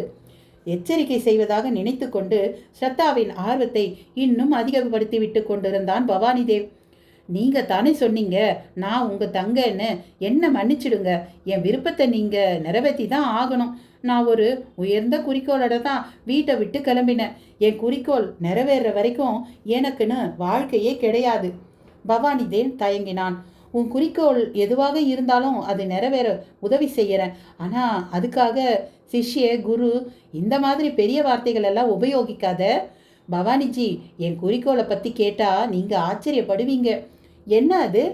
நான் ஸ்ரீமேரு சக்கரத்தை தேடி போயிட்டு இருக்கேன். என்னது ஸ்ரீமேரு சக்கரமா? ஆமா. அவள் முகத்தில் காணப்பட்ட ஆர்வம் அவனுக்கு சிரிப்பை வரவழைத்தது. கடகடவென்று சிரித்து விட்டான். எங்க இருக்குது ஸ்ரீசக்கரம்? யார் உனக்கு அதை பத்தி சொன்னது? எங்க அப்பா தான் சொன்னார். குஜேஸ்வரி தேவி பீடத்துக்கு அடியில இருந்த ஸ்ரீசக்கரத்தை ஆதிசங்கரர் தெற்கே எடுத்துட்டு போய் நிகும்பல காளிய பந்தனம் பண்ணினாராம். இப்ப அந்த ஸ்ரீசக்கரம் அந்த நிகும்பல கோயிலில் தான் இருக்கு. பரபரப்படைந்தான் பவானி தேவ். உங்க அப்பாவுக்கு இது எப்படி தெரியும்? கோவில்ல அப்பாவுக்கு சில ஓலைச்சுவடிகள் கிடைச்சது. அதுல இந்த தகவல்கள் எல்லாம் சொல்லப்பட்டிருக்கு. நிகும்பல கோவில் எங்க இருக்கு? தெரியல. அதை தேடித்தான் நான் போயின்னு இருக்கேன். அந்த கோயிலை கண்டுபிடிச்சி நிகும்பலையை சந்தோஷப்படுத்தினா தான் ஸ்ரீசக்கரத்தை எடுக்க முடியும். அதை எடுக்கிறது ரொம்ப ஆபத்தானதுன்னு நிகும்பாவலின்னு ஒரு புத்தகம் சொல்றது. தூக்கி வாரி போட்டது பவானி தேவுக்கு. நீ நிகும்பாவலி படிச்சிருக்கியா? ஸ்ரத்தா பெருமையுடன் தலையாட்டினாள். பவானி தேவினால் தன் செவிகளையே நம்ப முடியவில்லை. ஸ்ரீசக்கரம் தெற்கே இருக்கிறதாமே. ஸ்ரத்தா, இவ்வளவு விஷயங்கள் நீ தெரிஞ்சுட்டு இருக்க. ஆனால் ஸ்ரீசக்கரம் கிடைக்கிறதுங்கிறது அவ்வளவு சாமானிய விஷயம் இல்லையே. எவ்வளவு பெரிய மகான்கள் தாந்திரிகர்கள்லாம் ஸ்ரீசக்கரத்தை தேடி தேடி அழுத்து போயிட்டாங்க. இப்போ நீ அதை தேடி புறப்பட்டிருக்க. எந்த தைரியத்தில் நீ இப்படி கிளம்பி வந்திருக்கன்னு எனக்கு புரியலை. பவானிஜி, அதெல்லாம் எனக்கு தெரியாது. நான் அந்த ஸ்ரீசக்கரத்தை தேடுறது எனக்காக இல்லை, என் தாய் நாடான காஷ்மீரத்துக்கு சொந்தமானது அது. அந்த சக்கரம் கிடைச்சா மீண்டும் காஷ்மீரத்தில் அமைதி நிலவுன்னு ஒரு நம்பிக்கை. அதுக்காகத்தான் ஸ்ரீசக்கரத்தை தேடி போகிறேன். பவானி தேவ் வியப்பு பன்மடங்காக அதிகரித்தது. அவளது தீவிரம் அவனுக்கு உற்சாகத்தை கொடுத்தது. உன் நோக்கத்தை நான் பாராட்டுறேன் ஸ்ரத்தா. நானும் ரொம்ப நாளா அந்த ஸ்ரீசக்கரத்தை தான் தேடின்னு இருக்கேன். உன்னை என் சிஷியா ஏற்றுக்கிறேன். எனக்கு தெரிஞ்சதெல்லாம் உனக்கு சொல்லித்தரேன். ஆனால் குருதட்சணியா நீ எனக்கு ஒரு பொருளை தரணும். என்ன? ஸ்ரத்தா சந்தேகத்துடன் கேட்டாள். எனக்கு ஸ்ரீசக்கரத்தை கொடுக்கணும். எதுக்கு உங்களுக்கு ஸ்ரீசக்கரம்? அது உனக்கு தேவையில்லாதது ஸ்ரத்தா. நோக்கம் தெரிஞ்சாதான் நான் ஸ்ரீசக்கரம் தருவேன். சொல்ல முடியாது ஸ்ரத்தா. சில ரகசியங்களை வெளியே சொல்லவே முடியாது. உன்னை போல உயர்ந்த நோக்கம் எதுவும் எனக்கு கிடையாது. அதை மட்டும்தான் என்னால் சொல்ல முடியும். எனக்கு நீ ஸ்ரீசக்கரம் தரணும். தற்காலிகமாக கொடு. என் வேலையை முடிச்சுட்டு உன் கையிலேயே நான் கொடுத்துடுறேன். அப்போ நாளைக்கே எனக்கு எல்லாம் சொல்லி தருவீங்களா? இப்போ வேணாம் ஸ்ரத்தா. நீ முதல்ல போய் சக்கரம் இருக்கிறத உறுதிப்படுத்திட்டு வா. நான் உனக்காக காத்துட்டு இருக்கேன். அப்புறம் பேச்சு மாற மாட்டீங்களே? மாட்டேன். நீ எப்போ வந்தாலும் உனக்கு எல்லா தந்திரங்களையும் சொல்லி கொடுக்குற, இது சத்தியம். நானும் வாக்கு மீற மாட்டேன். ஸ்ரீ சக்கரம் கிடைச்ச உடனே உங்ககிட்ட எடுத்துட்டு வரேன். சரி ஸ்ரத்தா, நீ போய் தூங்கு. ரொம்ப நேரம் நடந்து வந்திருக்க, உடம்பும் மனசும் நின்று போயிருக்கு. காலையில பேசிக்கலாம். அவளை குடிசைக்குள் சென்று படுக்க சொன்னவன், ஒரு நிமிஷம் ஸ்ரத்தா என்றான். அவள் அவனை கேள்விக்குறியுடன் பார்த்தாள். நடுராத்திரி இந்த காளி கொஞ்சம் கோரமா கூக்குரல் எழுப்புவா, இப்படியும் அப்படியும் ஒலாத்துவா. பயப்படாத, குடிசையை விட்டு வெளியே வந்துடாத, எட்டி பார்க்காத, பேசாம படுத்துக்க, மூச்சு விடாத. ஸ்ரத்தாவுக்கு அச்சமாக இருந்தது. இவ்வளவு எச்சரிக்கை செய்பவன் எதற்காக இவளை இங்கே அழைத்து வர வேண்டும்? அவள் முக்தாவின் சிதை அருகே இரவை கழித்திருப்பாளே. ஒருவேளை பவானி தேவ் அவளை எச்சரிக்காமல் இருந்திருந்தால் அவளுக்கு தூக்கம் வந்திருக்குமோ என்னவோ. இவன் காளி ஓலமிடுவாள் என்று சொல்லிவிட்டிருந்ததால் அவள் செவிகள் வெளியே கேட்கும் சிறு ஒலியை கூட துல்லியமாக கவனித்து கொண்டிருந்தது. பனிக்காற்று வீசும் ஒளியை தவிர வேறு எதுவும் அவளுக்கு கேட்கவில்லை. மெதுவாக அவன் கண்கள் மூடின. திடீரென்று அதே வேகத்துடன் திறக்கவும் செய்தன. அவள் செவிகள் ஏதோ ஒரு விசித்திரமான ஒலியை பதிவு செய்தன. என்ன சத்தம்? தண்டை குலுங்கும் சத்தம் போல் குளித்தது. திடீரென்று இரவின் அமைதியை கிழித்து கொண்டு ஒரு அலறல். எனக்கு ரத்தம் வேணும், எனக்கு ரத்தம் வேணும். வெளியே யாரோ நடமாடும் சத்தம். எழுந்து ஜன்னல் வழியாக வெளியே பார்க்க வேண்டும் என்று ஒரு துடிப்பு. சிரமப்பட்டு அந்த துடிப்பை அடக்கியவள் கைகளால் காதுகளை மூடிக்கொண்டு உறங்க முற்பட்டாள் ஸ்ரத்தா. அத்தியாயம் 7. 1971 சென்னை. பொய்ங்! 8 மணி சங்கு ஊதியதும் தான் தாமதம்.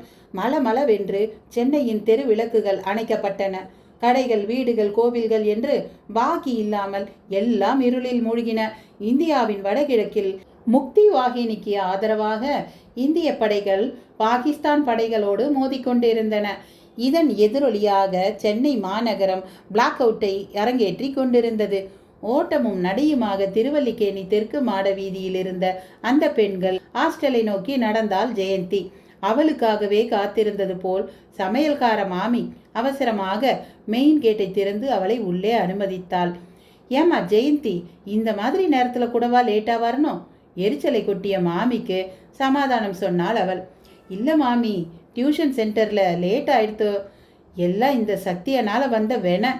தான் புதிதாக வாங்கிய பியட் காரில் அவளை சும்மா ஒரு ரவுண்டு அழைத்து செல்கிறேன் பேர் வழி என்று மகாபலிபுரம் வரை சென்று விட்டான். காலேஜுக்கும் போகாமல், இவள் பார்ட் டைம் வேலை பார்க்கும் டியூஷன் சென்டருக்கும் போகாமல் நாள் முழுவதையும் அவனுடன் கழிக்கும்படி ஆகிவிட்டது. அவனுக்கு என்ன, கோடீஸ்வரன் வீட்டு பிள்ளை. அவன் அப்பா ஜம்புகேஸ்வரன் கட்டிய ஸ்படிகத்திலேயே எம்டியாக உட்கார்ந்து விடுவான். இவள் மாதிரி ஒரு வருட பியூசி படிப்புக்கு மாமா கிராமத்திலிருந்து அனுப்பும் பணத்தை ஏங்கி எதிர்பார்த்து காத்திருந்து டியூஷன் சென்டரில் கொடுக்கும் 10 ரூபாய் பணத்தை எண்ணி செலவழித்து கொண்டு இப்படி எரிந்து விழும் சமையல்காரிக்கு சமாதானம் சொல்லிக்கொண்டு அட்ஜஸ்ட் செய்து கொள்ளும் தலையெழுத்தா என்ன? இவள் கஷ்டம் தெரியாமல் சத்தியன் வழக்கம் போல இன்றும் காதல் தூது விட்டான். மகாபலிபுரத்தின் மூளை முடுக்கெல்லாம் இழுத்து சென்று தன் காதலை ஏற்றுக்கொள்ளும்படி கெஞ்சாத குறையாக கேட்டான். ஜெயந்தியும் வழக்கம் போல பிடி கொடுக்கவில்லை. அவளுக்கு தெரியும், அவன் அப்பா ஜம்புகேஸ்வரன் இப்போது சென்னையின் முக்கிய புள்ளி. அல்ல பணம் கொட்டி கொண்டே இருக்கிறது. கற்றை கற்றையாக பணத்தை பார்த்து கண்கள் புறையேறி போய்விட்டதாக சத்தியனே பலமுறை அழுத்து கொண்டிருக்கிறான். நிச்சயம் அன்றாடங்காய்ச்சியான இவளை ஜம்புகேஸ்வரன் மருமகளாக ஏற்றுக்கொள்ளவே மாட்டார். ஆசையை வளர்த்து கொண்டு ஏமாற்றம் அடைவதை விட ஆரம்பத்திலேயே சத்தியனை கத்தறிவிடத்தான் முயலுகிறாள். முடியவில்லை. இவள் மனது பூராவும் அவன் இருப்பது என்னவோ உண்மை. அதனால்தான் சத்தியனின் காதல் அப்ளிகேஷனை ஏற்றுக்கொள்ளவும் செய்யாமல் நிராகரிக்கவும் முடியாமல் தத்தளித்து கொண்டிருக்கிறாள். இவளால் அவனை எப்படி மறக்க முடியும்? அவனை முதலாக சந்தித்த அன்றே திரும்பி அவனை எப்போது பார்க்க போகிறோம் என்று துடித்தவள் ஆயிற்றே. சத்தியன் இவளுக்கு அறிமுகமான விதமே தனி. வேலூரில் ஸ்கூல் இறுதி வரை படித்துவிட்டு பியூசி படிப்பதற்காக சென்னை காலேஜ் ஒன்றில் சேர்ந்திருந்தாள் ஜெயந்தி. அதே கல்லூரியில் பிஏ படிக்கும் மாணவிகள் சிலர் புதிதாக வந்தவர்களுக்கு பார்ட்டி கொடுப்பதாக சொல்லி அவளை ஹோட்டல் ஸ்படிகத்துக்கு அழைத்து வந்திருந்தனர். அவளுக்கு அது நகரத்தின் காஸ்ட்லியான ஹோட்டல் என்று சத்தியமாக தெரியாது.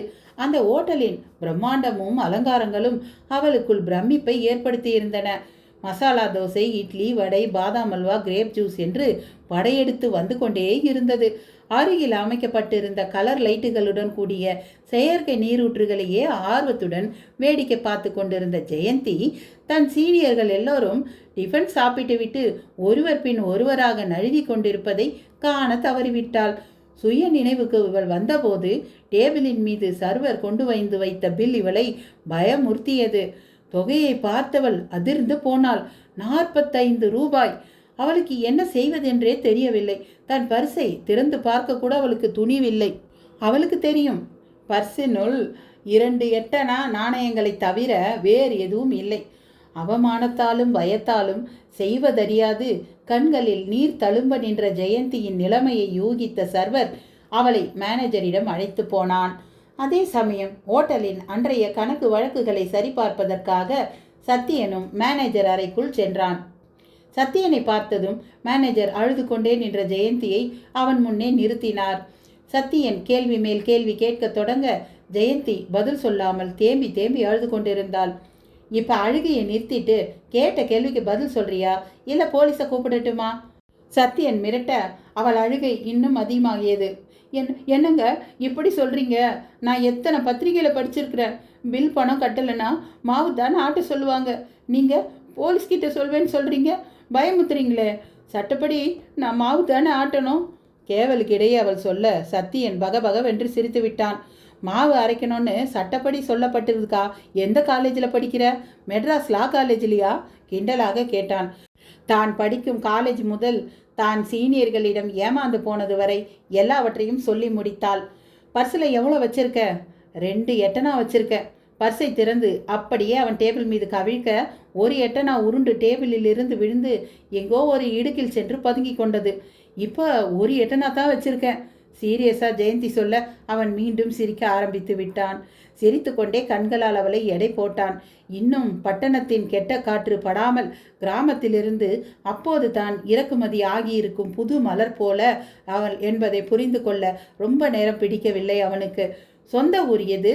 வேலூர் பக்கத்தில் கிராமம். சரி, இருக்கிற எட்டனாவாவது பத்திரமா வச்சுக்கோ.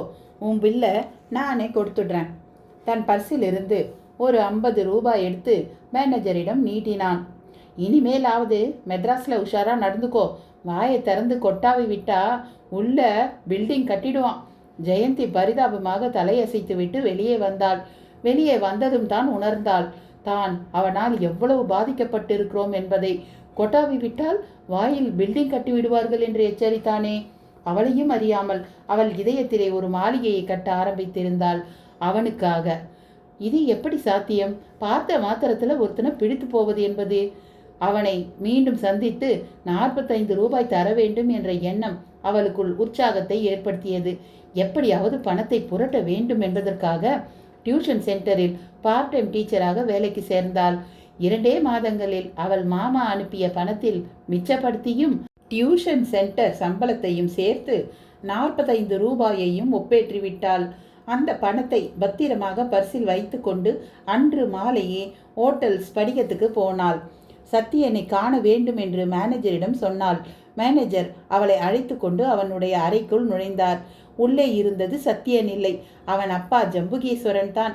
யார்மா வேணும்? ஜம்புகேஸ்வரனின் அதட்டலான குரலில் ஜெயந்திக்கு சப்த நாடியும் ஒதுங்கிவிட்டது. நல்ல வேலை, உடன் இருந்த மேனேஜர் நடந்ததை சொல்லி அவள் பணம் கொடுக்க வந்திருப்பதை சொன்னான். ஜம்புகேஸ்வரன் அவள் நீட்டிய பணத்தை பெற்றுக்கொண்டார். உன் நேர்மையை பாராட்டுறேம்மா.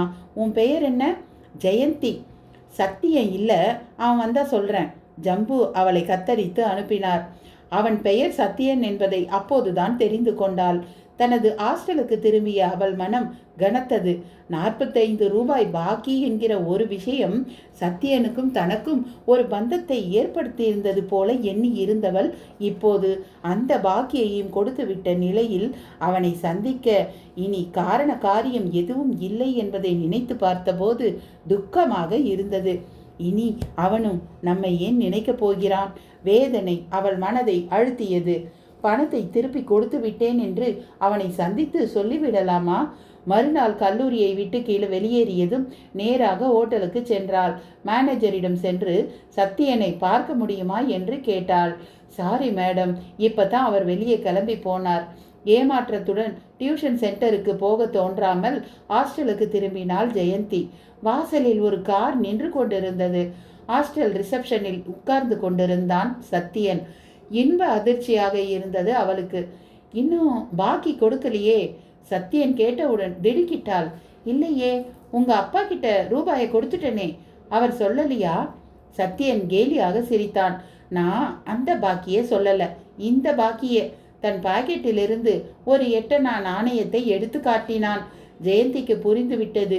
அன்று மேனேஜர் அறையில் அவள் நழுவவிட்ட 8 நாணயத்தை பத்திரமாக தேடி எடுத்து வைத்திருந்தான். காலேஜில் முகவரியை வாங்கி கொண்டு இவளை பார்க்க வந்திருக்கிறான்.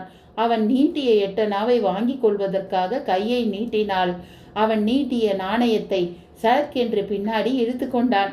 சாரி, நான் தரமாட்டேன், குறும்புடன் கண் சிமிட்டினான். ஏன்? வழக்கமா பிள்ளையார் சதுர்த்தி முடிஞ்ச களிமண் பிள்ளையார் தொப்பையில நாணயம் வச்சு கடல்ல கரைப்பாங்க.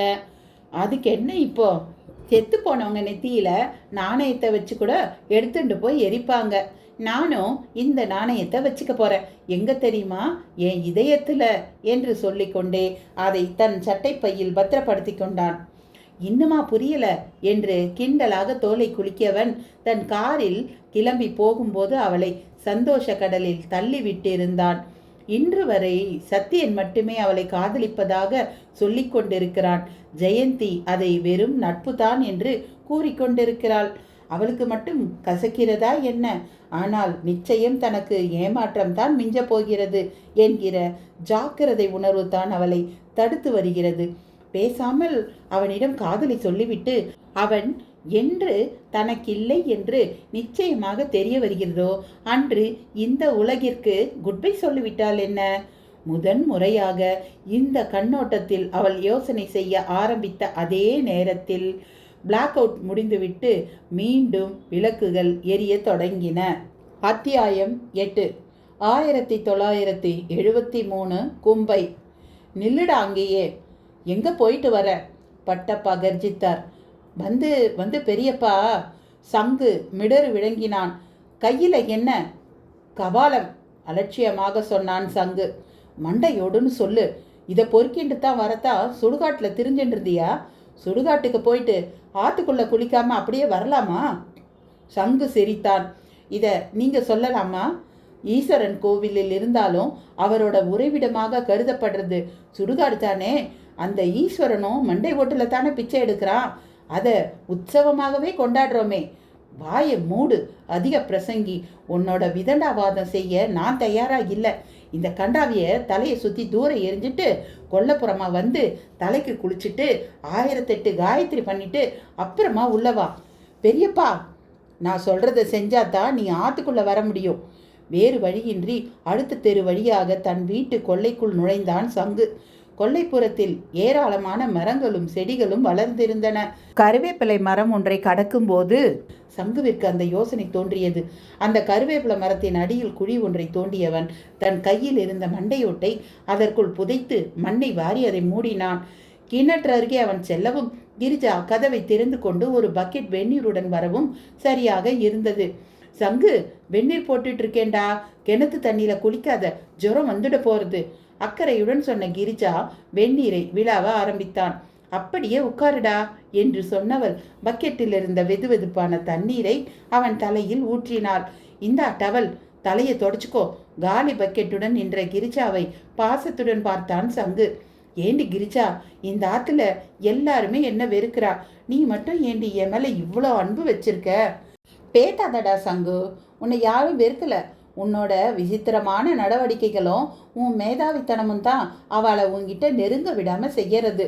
கிரிஜா நீட்டிய டவலை வாங்கி கொண்டவன் தலையை துவட்டி கொள்ளாமல் அவளையே வெறித்து பார்த்தான். கிரிஜா, நீ எதிர்காலத்துல என்னவா ஆக போற? இதென்னடா கேள்வி சங்கு? சினிமா நடிகையை பேட்டி எடுக்கிற மாதிரி நான் என்ன டாக்டர் ஆக போறேனா இல்லை வக்கீல் ஆக போறேனா? இனிமே எவனையாவது கல்யாணம் பண்ணிட்டு மாமியார் ஆத்துல பொங்கி போட்டுட்டு இருக்க போறேன். வேற என்ன செய்ய போறேன்? சங்கு அவளை ஆதங்கத்துடன் பார்த்தான். சும்மா உன் மனசுல இருக்கிற ஆசையை சொல்லு கிரிஜா, நிறைவேற்றி காட்டுறேன். உண்மையாவா சொல்ற? ஆமாம்டி, உன் ஆசை எதுவா இருந்தாலும் சொல்லு. டேய் சங்கு, உண்மை சொல்லட்டுமா? எனக்கு கிராமாந்திர வாழ்க்கையே பிடிக்கலடா. பட்டணத்துல பெரிய பணக்காரனை கல்யாணம் பண்ணிட்டு ராணி மாதிரி வாழணும். பட்டணத்து வீதிகளில் காரில் பவனி வரணும். நினச்ச போது சினிமா, ட்ராமா, பீச்சுன்னு அழுக்க சலிக்க போட்டுக்க விதவிதமாக நகைகள், பீரோ நிறைய புடவை அப்படின்னு சொல்லிகிட்டே போகலாம்டா. இவ்வளவு தானேடி, நான் உன் ஆசையை நிறைவேற்றுறேன். நீ என்ன நம்பி நான் சொல்கிறத கேளு. தங்க தட்டில் சாதம் சாப்பிட்டு சப்ர மஞ்சத்தில் உன்னை தூங்க வைக்கிறேன். அவசரப்பட்டு உங்கள் அப்பா சொன்னாருன்னு யாராவது பிராமணார்த்தம் போகிறவனை கல்யாணம் பண்ணிட்டு கஷ்டப்படாதே. பார்த்துட்டே இரு, உன்னை மகாராணியாக நான் வாழ வைக்கிறேன். யாரு நீயா? கிண்டலாக சிரித்தாள் கிரிஜா. சங்கு, நீ என்னவா போற? நிச்சயமாக உங்கள் அப்பா மாதிரி குண்டு சட்டிக்குள்ளே குதிரை ஓட்ட மாட்டேன் கிரிஜா. உங்கள் அப்பாவுக்கு இருக்கிற ஞானத்துக்கு அவர் கோடி கோடியாக பணம் சேர்க்கலாம். வீண் பிடிவாதத்தால் வாழ்க்கையை வீண் அடிக்கிறார். பூரி கோவில் எறும்பு மாதிரி. அதே என்னடா பூரி கோவில் எறும்பு? ஒரு சமயம் பூரி ஜெகநாதர் கோயிலில் ஆயிரக்கணக்காக லட்டு பண்ணாலாம் பிரசாதமாக கொடுக்க. எறும்பு மொய்க்காம இருக்க ஒரு வழி செஞ்சாலாம். லட்டு மலையாக குவிக்கப்பட்டிருந்த இடத்த சுற்றி சர்க்கரையால் ஒரு வட்டம் போட்டுட்டாலாம். பைத்தியக்கார எறும்புங்க அந்த சக்கரை வட்டத்துக்குள்ளேயே பின்னால் லட்டு இருக்கிறதையே உணரலையாம். அதுபோல உங்கள் அப்பா தனக்கு தெரிஞ்சிருக்கிற உச்சாடன மந்திரங்களை வச்சு எவ்வளவு பணம் பண்ணலாம் தெரியுமா? அந்த எறும்புக்கும் உங்கள் அப்பாவுக்கும் ஒரு வித்தியாசமும் இல்லை. ஆனால் நான் அப்படி ஏமாற போகிறதில்ல. எனக்கு தெரிஞ்ச வித்தையை வச்சுண்டு இந்த உலகத்தையே ஆள போகிறேன். எல்லாரையும் ஆட்டி படைக்க போகிறேன். கனவுடன் அந்த கருவேப்பிலை மரத்தை பார்த்து கொண்டே சொன்னான் சங்கு. முதல்ல தலையை தோட்டின்ட்டு உள்ளே வா, இல்லைன்னா ஜலதோஷம் ஒன்றை ஆட்டி படைக்கும். கிரிஜா சிரித்தபடி உள்ளே போனாள். சங்கு இன்னும் அங்கேயே நின்று அந்த கருவேப்பிலை மரத்தையே பார்த்து கொண்டிருந்தான். கக்கு பாட்டி சமையல் அறைக்குள் எட்டி பார்த்தாள். ஏண்டி லோகு, பட்டு கோவிலுக்கு கிளம்பிட்டானா? கோவிலில் இன்னைக்கு ருத்ரம் சொல்ல போகிறாளோனோ, அதான் சீக்கிரம் கிளம்பிட்டார். ஏண்டி, வயிற்றுக்கு ஏதாவது போட்டு அனுப்புனியா? 2 தோசை வாத்து கொடுத்தேன். கருவேப்பிலை துவையலை தொட்டுண்டு சாப்பிட்டு போனார். கருவேப்பிலை துவையல் செத்து போன அந்த பிராமணனுக்கு ரொம்ப பிடிக்கும். நம்ம மாத்து கருவேப்பிலைக்கு மனம் ஜாஸ்தி தெரியுமோ? சுக்கு பாட்டி வாசலில் இருந்த தன் அரியாசனத்தை நோக்கி நடந்தாள். அன்றைக்கு யார் மாட்டுவார்கள் என்று 2 பக்கமும் பார்த்துவிட்டு திண்ணையில் ஏறி உட்கார்ந்தாள். அந்த சமயம் பார்த்துதான் அந்த புதுமண தம்பதிகள் அந்த வழியே வர வேண்டும். நேராக வந்து டோல்கேட் பாட்டியிடம் சிக்கி கொண்டனர். யாரு? அம்பியோட பிள்ளையா போறது? ஆமா பாட்டி, சந்துரு தான். சௌக்கியமா இருக்கேலா? ஏண்டா, யாருடா இது? புது பொண்டாட்டியோ? சத்து பருமனாக இருந்தாலும் முகம் கலையாத்தான் இருக்குது. அந்த கணேச கணபாடிகள் என்னவோ பொண்ணு சப்பி போட்ட மாங்கொட்ட மாதிரி இருக்கான்னு சொன்னாரே, நல்ல புஷ்டியாக தான் இருக்கா. ஏண்டிம்மா, நீ யாராத்து பொண்ணு? அந்த பெண் முகம் கருத்தது. திருவேழிமிழலை சபேசையரோட பொண்ணு பாட்டி. என் பேரு லல்லி. அட, நம்ம சபேசன் பொண்ணா நீ? எப்படி இருக்கா சபேசன்? ஏண்டிம்மா, அம்பாள் பேரு லலிதாம்பிகை தானே. உனக்கு வச்சா அதை லல்லி பல்லின்னு ஏன் சுருக்கி வச்சுருக்க?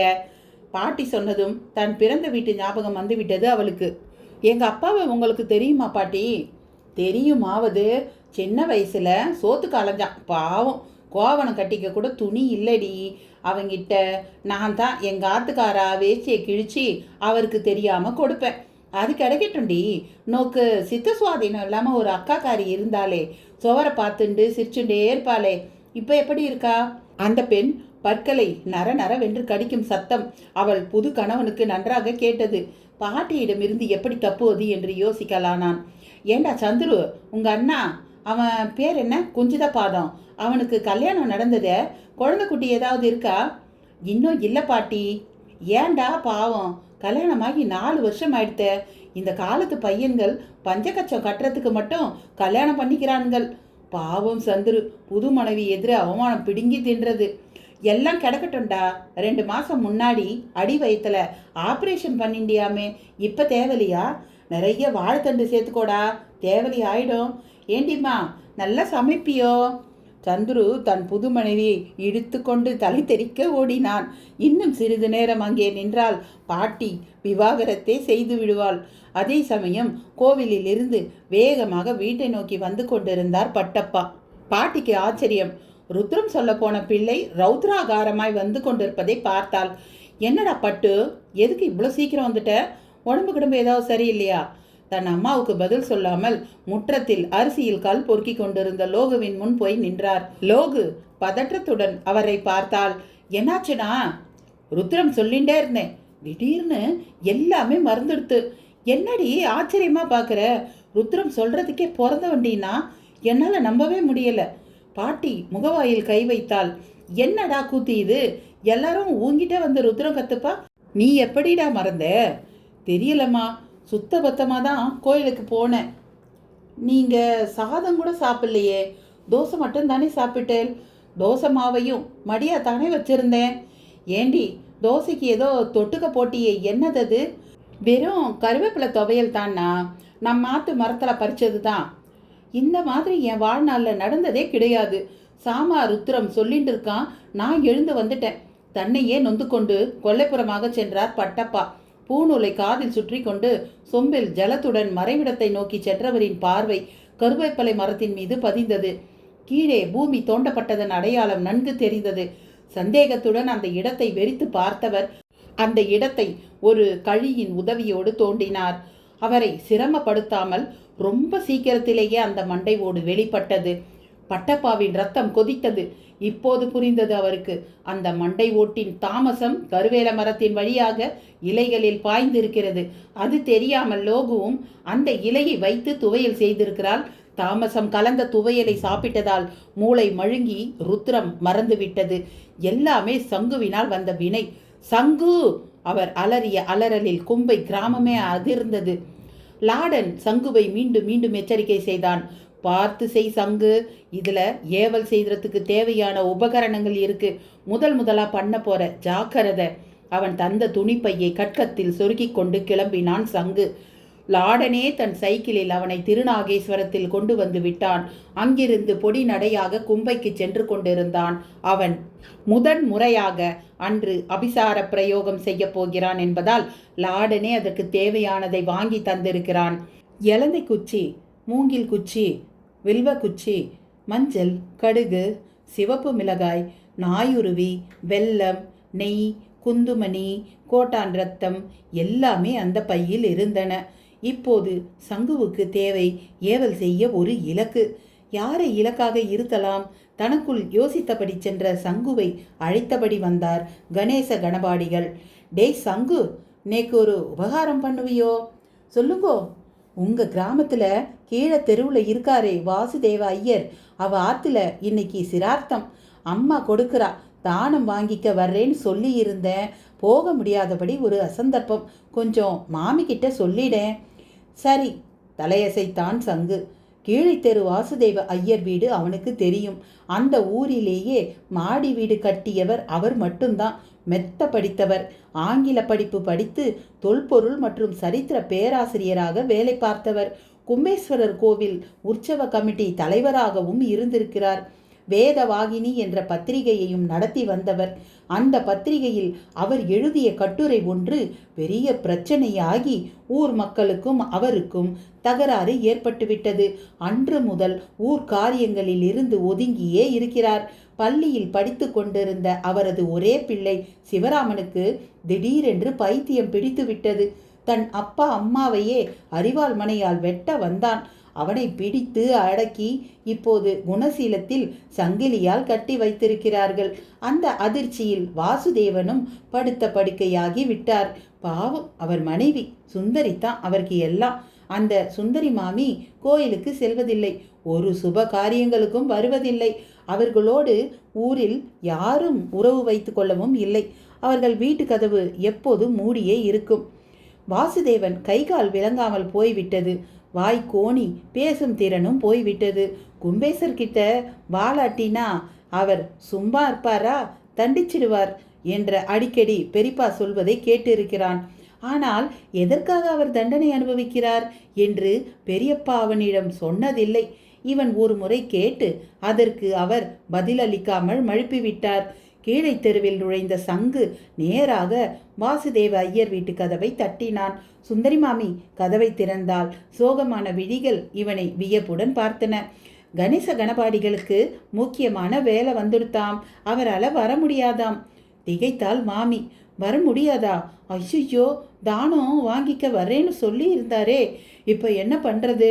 மாமி பரிதாபமாக கையை பிசைந்தபடி நிற்க அவள் நின்ற விதம் சங்குவிற்கு பாவமாக இருந்தது. மாமி, நான் தானம் வாங்கிக்கிறேன். நீயா?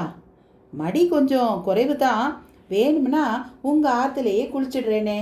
எதையோ யோசித்தவள் சரி வா என்று சங்குவை உள்ளே அனுமதித்தாள்.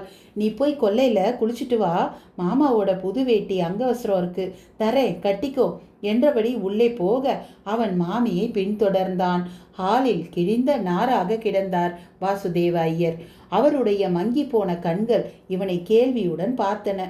உடலில் சக்தியெல்லாம் குன்றி எலும்புகள் துருத்தி கொண்டு நின்றதை கண்டான் சங்கு. நம்ம தியானாவோட பையன் வந்திருக்கிறான். சுந்தரி மாமி அவர் காதருகே குனிந்து சொன்னாள். அவருக்கு முகத்தில் கொஞ்சம் மலர்ச்சி தோன்றியதை கவனித்தான் சங்கு. உங்க அப்பா சிராத்தமானோ தானம் வாங்க வந்திருக்கான். தலையே நிமித்தாம மாமி சொல்ல அவர் பதிலுக்கு எதையோ சொன்னார். வார்த்தைகளாக வெளிவராமல் தகர டப்பாவில் கோலி குண்டுகளை போட்டு உலுக்கினது போல் ஒலி அவரிடமிருந்து வந்தது. மாமிக்கு மட்டும் ஏதோ புரிந்தது. சங்கு, உங்க பெரியப்பா கோச்சிக்க போறாருன்னு கவலைப்படுறார். எதுக்கு கோச்சிக்கணும்? நோக்கு தெரியாதுடா. மாமாக்கும் உங்க ஆத்து ஆளுகளுக்கும் ஜென்ம பகை. உன்னோட தாத்தா நீலகண்ட ஐயருக்கும் இவருக்கும் அடிதடியே நடந்ததுன்னா பார்த்துக்கோயேன். எதுக்கு மாமி? அதெல்லாம் இப்போ எதுக்கு? நீ போய் குளிச்சுட்டு வா. மாமி சமையல் அறையை நோக்கி நடந்தாள். சங்கு புழைக்கடை பக்கமாக செல்ல வாசுதேவ ஐயரின் கண்கள் இப்படியும் அப்படியுமாக சுழன்று ஹாலின் மூலையில் இருந்த புத்தக அலமாரியின் மீது பதிந்தது. குறிப்பிட்ட அந்த புத்தகத்தின் மீது பார்வை நிலை குத்தியது. அந்த புத்தகத்தையே வெறித்து பார்த்தார். குளித்து முடித்துவிட்ட சங்கு மாமி தந்த புது வேட்டியை கட்டி கொண்டு நின்றான். மாமி, நான் ரெடி. கொஞ்சம் இருடாப்பா, இன்னும் சமையல் ஆகலை. மாமாவை வேற குளிப்பாட்டி தயார் பண்ணணும். நான் வேணும்னா குளிப்பாட்டுறேனே. குளிப்பாட்ட முடியாதுடா, ஈர துணி போட்டு ஒத்தி எடுக்கணும், அவ்வளவுதான். புரட்டி போட்டு முதுகு பக்கமாக துடைக்கணும். உன்னால் முடியாது. இல்லை மாமி, நீங்கள் சமையலை கவனிங்கோ, நான் மாமாவை கவனிச்சுக்கிறேன். மாமாவை நோக்கி சென்றான் சங்கு. மாமா ஏதோ தண்டனையை அனுபவிக்கிறீங்களாமே, என்ன தண்டனை? தன் கண்களை அவர் உடல் முழுவதும் மேய விட்டான். அவனுக்குள் ஒரு யோசனை. காலியாக கிடந்த மர நாற்காலி ஒன்றை கொல்லைப்புறத்துக்கு எடுத்து சென்று கிணற்று பக்கமாக போட்டான். மாமாவை அப்படியே இரு கைகளாலும் வாரி எடுத்துக்கொண்டு பின்புறம் வந்த சங்கு அவரை நாற்காலியில் கிடத்தினான். கொல்லை கதவை தள்ளி சாற்றியவன் மாமாவின் வேட்டியை உருவி எறிந்தான். குளிர்ந்த காற்று வாசுதேவ ஐயரின் உடலை தழுவ பல வருடங்கள் கழித்து ஏற்பட்ட அந்த இதமான உணர்வை கண்களை மூடி அனுபவித்தார். அவர் சூரிய ஒளி அவர் உடம்பில் பாய்ந்து நைந்து போன நரம்புகளிலும் இரத்த நாளங்களிலும் புத்துணர்ச்சியை ஏற்படுத்தியது. கிணற்று நீரை சேந்தி மாமாவை குளிப்பாட்ட ஆரம்பித்தான். அங்கிருந்த சோப்பு கட்டியை எடுத்து அவர் உடலில் தேய்க்க ஆரம்பித்தான். தற்செயலாக அவரது இடது தொடையில் அவன் பார்வை பதிந்தது. கருத்து வறண்டிருந்த அவரது தொடையில் மச்சம் போன்ற ஒரு மடிப்பு. சங்குவிற்கு லாடன் சொன்னது ஞாபகத்துக்கு வந்தது. ஏவலுக்கு இலக்கானவர்களின் உடலில் இம்மாதிரி மடிப்புகள் தோன்றும். அதாவது அவர்கள் உடலை பிரயோகத்தின் மூலம் கட்டி இருக்கிறார்கள் என்று அர்த்தம். சட்டென்று பெரியப்பா சொன்னதும் ஞாபகத்துக்கு வந்தது.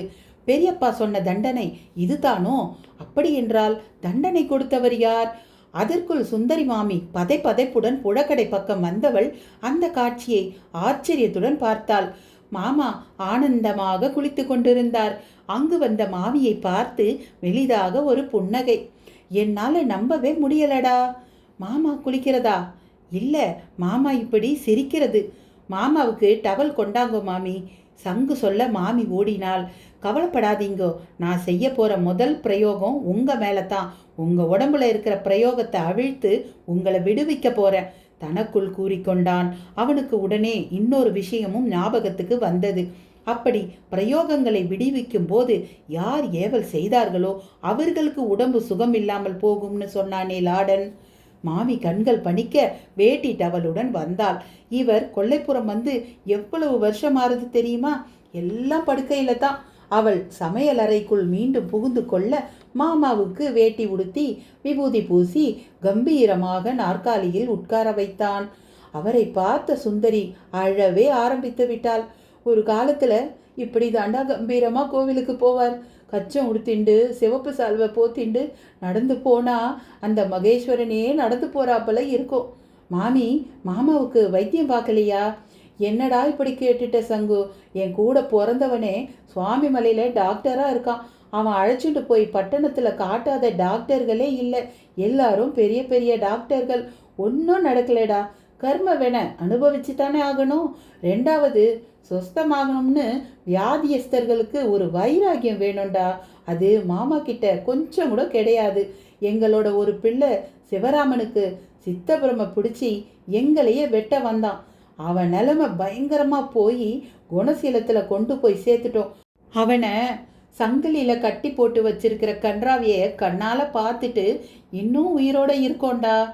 சிவராமனுக்கு ஏன் அப்படி ஆச்சு மாமி? தெரியலடா. நல்லா படிக்கிற பையன். திடீர்னு ஒரு நாள் நான் தான் சூரியனை கண்டுபிடிச்சேன்னு சொன்னான். என்ன ஏதுன்னு கவனிக்கிறதுக்குள்ள முத்தி போச்சு. எல்லாரையும் அடிக்க ஆரம்பிச்சான். எங்க அண்ணாவே அவனை குணப்படுத்த முடியும்னு தோணலைன்னு சொல்லிட்டான். மாமாவை ஏதாவது பண்ணிட போறானேன்னு குணசீலத்தில் சேர்த்துட்டோம். இப்போ எப்படி இருக்கான் சிவராமன்? யாருக்கு தெரியும்பா? உன்னை விட 2-3 வயசு பெரியவனா இருப்பான். ஆமாம், உங்கள் அப்பா கல்யாணத்தின் போது அவனுக்கு 2 வயசு. நல்ல ஞாபகம் இருக்கு. நாங்கள் எல்லாருமே வந்திருந்தோமே. மாமி, எங்கள் அப்பா எப்படி செத்து போனா? இப்போ எதுக்குடா பழைய கதை? நீ வா, தானம் வாங்கிக்கோ. மாமி நைஸாக பேச்சை மாற்றியபடி மீண்டும் சமையலறைக்குள் அடைக்கலம் புகுந்தாள். மாமி பரிமாறிய சாப்பாட்டை முடித்து கொண்டு தட்சணை வாங்கி கொண்டவன் தயங்கி நிற்பதைக் கண்டு மாமி வியப்புடன் பார்த்தாள். என்னடா சங்கு, ஏதாவது வேணுமா? மாமி, மாமாவை எல்லா டாக்டர்கிட்டையும் காட்டினீங்க. கர்மவின டாக்டர்கிட்ட காட்டினீங்களா? என்னடா சொல்ற? மாமி, நேக்கு ஒரு வாய்ப்பு தரக்கூடாதா? எதுக்குடா? மாமாவை குணமாக்க. நீ எப்படா டாக்டருக்கு படிச்ச? சங்கு அவள் கேலியை அலட்சியம் செய்தான். உங்க கூட பிறந்தவன் டாக்டர்னு சொன்னீங்க. பட்டணத்துல பெரிய டாக்டர்லாம் பார்த்தான்னு சொன்னீங்க. கர்ம வினையை அனுபவிக்கிறோம்னு சொன்ன நீங்க அந்த கர்ம வினையை தீக்கிற டாக்டரை பார்க்க வேணாமோ? யாருடா அது? மாமி குழம்பினாள். நான் தான். டேய் சங்கு, நேக்கு ஒன்றும் புரியல. மாமாவோட பரம வைரி உங்க தாத்தாவும் பெரியப்பாவும். எந்த அளவுக்கு அவ 2 பேரும் விரோதிகளோ அந்த அளவுக்கு ஆப்த சிநேகிதா மாமாவும் உங்க அப்பா தியானாவும். இன்னும் சொல்லப்போனா உங்க தாத்தாவும் பெரியப்பாவும் சேர்ந்து தான் இவரை என்னவோ பண்ணிட்டான்னு கூட பேச்சு அடிபட்டது. நான் அதை நம்பல. இந்த காலத்துல போய் ஒன்று மட்டும் சொல்றேன்டா. தியானாவோட பையன் எங்காத்துக்கு வந்து தானம் வாங்கிட்டு போனதே எனக்கு முழு திருப்தி. நீ இங்க வந்தது கூட உங்க பெரியப்பாவுக்கு தெரிய வேணாம். மாமி, கிளம்பி போ என்று சொல்லாமல் சொல்ல சங்கு பிடிவாதமாக நின்றான். மாமி, எனக்கு நம்பிக்கை இருக்கு. ஒரே ஒரு வாய்ப்பு கொடுங்கோ. மாமாவை குணப்படுத்தி காட்டுறேன் இன்னைக்கு ராத்திரிக்குள்ள. இன்னைக்கே வா. உங்க ஆத்துல ஒரு சின்ன ஹோமம் மட்டும் பண்ணிக்கிறேன் இன்னைக்கு ராத்திரி. ராத்திரி வேலையில என்னடா ஹோமம்? மாமி வியப்படைந்தாள். அதெல்லாம் உங்களுக்கு புரியாது. இந்த பைய பத்திரமா வச்சுக்கோங்க. நான் சாயங்காலமா வர்றேன். மாமி அதை வாங்கி கொண்டாள். அப்புறம் ஒரு சின்ன விஷயம் மாமி. என்னடா? நீங்க ராத்திரி ஆத்துல தங்க வேண்டாம். உங்க அண்ணாவாத்துக்கு போயிடுங்கோ. ஏண்டா? மாமி சந்தேகமாக கேட்டாள். ஏன் எதுக்குன்னு கேட்காம தயவு செய்து நான் சொன்னபடி செய்யுங்கோ. விடுவிடுவென நடந்து சென்ற சங்குவை மலைப்புடன் பார்த்தாள் மாமி. சங்கு வீட்டிற்குள் நுழைந்தபோது அவனுக்காக கோபாவேசத்துடன் காத்திருந்தார் பட்டப்பா. சண்டாளா, உன்னால எனக்கு ருத்ரம் சொல்ல முடியாம போச்சுடா. அந்த கருவேப்பிலை மரத்தடியில நீ புதைச்சி வச்ச சனியனை குப்பை தொட்டியில தூக்கி எரிஞ்சாச்சு. இனிமே இந்த மாதிரி காரியம்லாம் பண்றதா இருந்தா இந்த வீட்டை விட்டே நீ ஓடி போயிடு. கத்தியபடி இறங்கி கோவிலை நோக்கி சென்றார் பட்டப்பா. சங்கு தலையில் கை வைத்தபடி உட்கார்ந்து விட்டான். ஜம்பமாக சுந்தரி மாமியிடம் அன்றிரவே மாமாவை குணப்படுத்துவதாக சொல்லிவிட்டு வந்திருந்தான். சுடுகாட்டில் சிரமப்பட்டு தலைச்சன் குழந்தையின் மண்டை ஓட்டி தேடி எடுத்து வந்திருந்தான். அதில் தானே பிரயோகமை தயாரிக்க வேண்டும். இப்போது பெரியப்பா அதை தூக்கி எறிந்து விட்டதாக சொல்கிறாரே. ஏமாற்றத்துடன் தனக்குள் புலம்பிக் கொண்டிருந்தான். நாளும் கிழமையும் நன்றாக அமைந்திருக்க முதல் முறையாக பிரயோகம் செய்ய வேண்டும் என்று எவ்வளவு ஆவலாக இருந்தான். எல்லாம் வீண். சோகத்துடன் வாசல் திண்ணைக்கு சென்று அமர்ந்தான் சங்கு. கிரிஜா அவனிடம் வந்தாள். ஏண்டா சங்கு, டல்லா இருக்க? ஒண்ணுமில்ல, எரிச்சலுடன் சொன்னான். நீ தேடுறத நான் பத்திரப்படுத்தி வச்சிருக்கேன். அப்பா குப்பை தொட்டியில் போட்டதை எடுத்து கொல்லப்புறத்துல இளநீர் மட்டைங்க அடியில உன்னோட அந்த மட்டையை ஒளிச்சு வச்சிருக்கேன். சங்குவுக்கு போன உயிர் திரும்பி வந்தது. ரொம்ப நன்றிடி கிரிஜா, இதை நான் மறக்கவே மாட்டேன். செல்லமாக அவள் தலையில் தட்டிவிட்டு கொல்லைப்புறத்தை நோக்கி ஓடினான். அன்று மாலை சங்கு வந்ததுமே சுந்தரி சுவாமி மலைக்கு கிளம்பி விட்டாள். என்னவோ நீ சொல்றியேன்னு போறேன். மாமாவுக்கு இன்னைக்கு பலகாரம் இட்லி பண்ணி வச்சிருக்கேன், 2 பேரும் சாப்பிடுங்கோ. 1000 ஜாக்கிரதைகள் சொல்லிவிட்டு மாமி நம்பிக்கை இல்லாமல் திரும்பி திரும்பி பார்த்தபடி நடந்தாள். சங்குவுக்கு நிம்மதியாக இருந்தது. வீட்டு கதவை அடைத்தான். மாமி காலையில் தான் இனி வருவாள். சங்கு தன் பையில் இருந்த அந்த உபகரணங்களை வெளியே எடுக்க வாசுதேவ ஐயர் கிளியுடன் அவனை பார்த்தார். சுந்தரி மாமி விடியற் காலையிலேயே கூம்பைக்கு கிளம்பி விட்டாள். ஊருக்குள் நுழைந்து கீழே தெருவில் இருக்கும் தன் வீட்டை நோக்கி நடந்தபோது மணி 7:30 ஆகிவிட்டது. வீடு எந்த கதியில் இருக்கிறதோ, இந்த சின்ன பையன் சங்குவை நம்பி நாம கிளம்பி போனது தவறு என்று நினைத்து கொண்டபடி கதவை தட்டினாள். கொஞ்ச நேர இடைவெளிக்கு பின் கதவு திறந்தது. என்னடா சங்கு, மாமா ரொம்ப படுத்தினாரா என்று கேட்டவள் 1000 தேள் சேர்ந்து கொட்டியது போல அதிர்ச்சியுடன் நின்றாள். வாசுதேவ ஐயர் தான் வாயெல்லாம் பல்லாக நின்று கொண்டிருந்தார். என்னடி சுந்தரி, பிறந்தாத்துக்கு போனா அங்கேயே டேரா போட்டுடுவியா? உனக்காக எவ்வளோ நேரம் காத்துட்டு இருக்கிறது. உன் கையால் ஒரு காப்பி போட்டு கொடுடி. ஐயோ, இது என்ன கனவா நனவா? நிஜம் தாண்டி அசடு, உள்ள வா. மாமா மாமி கையை தாங்களாக பிடித்து கொண்டு உள்ளே அழைத்து சென்றார். மாமி கோ என்று கதறி அழத் தொடங்கினாள். அவளால் இந்த சந்தோஷத்தை தாங்கவே முடியவில்லை. அவள் கணவன் முன்போல் நடக்கிறார், பேசுகிறார், சிரிக்கிறார். என்ன மாமி, எப்ப வந்தேள்? சிரித்து கொண்டே கேட்ட சங்குவை பார்த்ததும் மாமி தடால் என்று அவன் காலில் விழுந்தாள். சி, எழுந்துருங்க மாமி, எழுந்துருங்கோ. தயவு செய்து என் ஆயில குறைக்காதீங்கோ. இந்த சந்தோஷம் போதும்டா, சாகிற வரைக்கும் எனக்கு இது போதும்.